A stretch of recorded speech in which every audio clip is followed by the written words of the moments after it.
Hi friends, ఈ వీడియోలో మనం రోజువారీ రాశి ఫలాలలో మకర రాశి వారి గురించి తెలుసుకుందాం. అంతకన్నా ముందు చిన్న రిక్వెస్ట్ ఫ్రెండ్స్, ఈ వీడియో మొదటగా చూస్తున్నట్లయితే లైక్ చేయండి, షేర్ చేయండి, అలాగే సబ్స్క్రైబ్ చేయడం అసలు మర్చిపోవద్దు. మీ యొక్క సపోర్ట్ నాకు ఎంతో అవసరం. ఇక మకర రాశి వారికి ఈరోజు చూసుకుంటే కీలక వ్యవహారాలలో తొందరపాటు నిర్ణయాలు చేయడం అస్సలు ఈరోజు మీకు మంచిది కాదు. అలాగే కుటుంబ సభ్యుల ప్రవర్తన కొంత ఆందోళన కలిగిస్తుంది.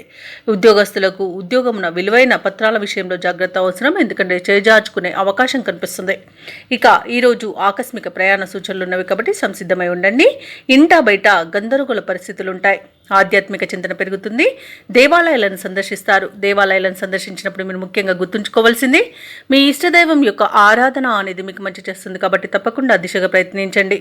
ఇక మకర రాశి వారికి రోజు ధన నష్టం అనేది కలుగుతుంది. శత్రువుల వల్ల కూడా నష్టపోయే అవకాశం కనబడుతుంది. అలాగే తొందరపాటు నిర్ణయాల వలన అనేక ఇబ్బందులను ఎదుర్కొంటారు. ఇక ఆస్తి పంపకాలలో ఆస్తి నష్టం కలిగే అవకాశం కనిపిస్తుంది. అలాగే డబ్బును పోగొట్టుకునే అవకాశం ఉన్నందున డబ్బు విషయంలో జాగ్రత్తగా ఉండండి. ఇక ఈరోజు కొత్త వారి చేతిలో మోసపోయే అవకాశం ఉంది.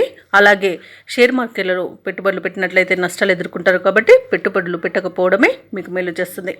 అనారోగ్య సమస్యలు వేధించే అవకాశం ఉన్నందున ఔషధ సేవనం చేయండి. తగ్గకపోతే వైద్య సంప్రదింపులు చేయడం మీకు మేలు చేస్తుంది. ఇక వ్యాపారస్తులకు వ్యాపారాలలో నష్టాలను ఎదుర్కొంటారు. ఇక విదేశాలలో విద్యాపరంగా, వృత్తిపరంగా, వ్యాపారపరంగా ఎవరైతే నివసిస్తున్నారో వారికి కొంత ఇబ్బందులు తప్పకపోవచ్చు. ఇక విద్యార్థులకు విద్యా విషయంలో మోసపోయే అవకాశం కనిపిస్తుంది. రాజకీయ నాయకులకు కూడా అవమానాలు ఎదురవుతాయి. ఇక మకర రాశి వారికి కొన్ని కార్యక్రమాలలో ఆటంకాలు తలనొప్పిగా మారుతాయి. ఒకవైపు ఆర్థిక ఇబ్బందులు, మరోవైపు రుణదాతల ఒత్తిడిలు సతమతమైపోతారు. ఆధ్యాత్మిక చింతన పెరుగుతుంది. బంధువులు, స్నేహితులతో మాట పట్టింపులు కలిగే అవకాశం కనిపిస్తుంది. అలాగే భార్యాభర్తల మధ్య కొన్ని అపార్థాలు నెలకొనవచ్చు. కష్టమే తప్ప ఫలితం కనిపించని రోజుగా చెప్పవచ్చు. ఆస్తి వివాదాలు చికాకు పరుస్తాయి. ఆరోగ్యంపై నిర్లక్ష్యం తగదు. అలాగే ప్రభుత్వ ఉద్యోగస్తులు ఎవరైతే ఉన్నారో వారు విధి నిర్వహణలో అవంతరాలను ఎదుర్కొంటారు. వ్యాపార వాణిజ్యవేత్తలు ఎవరైతే వారు అంతిమ లాభాలతో సంతృప్తి చెందాల్సి ఉంటుంది.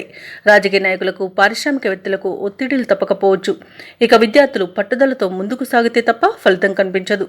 ముఖ్యంగా మహిళలకి సమస్యలు వేధించే అవకాశం అయితే కనిపిస్తుంది. ఇక మకర రాశి వారికి అదృష్ట రంగు నీలం, ప్రతికూలమైన రంగు గులాబీ, అదృష్ట సంఖ్య 5. ఈరోజు మకర రాశి వారు శివ అష్టోత్తర శతనామావళి పఠనం చేయండి. అలాగే శివాలయ దర్శనం చేసుకుంటే ఇంకా మీకు మేలు జరుగుతుంది. అలాగే పనులలో వచ్చే ఆటంకాలని తొలగించుకోగలుగుతారు.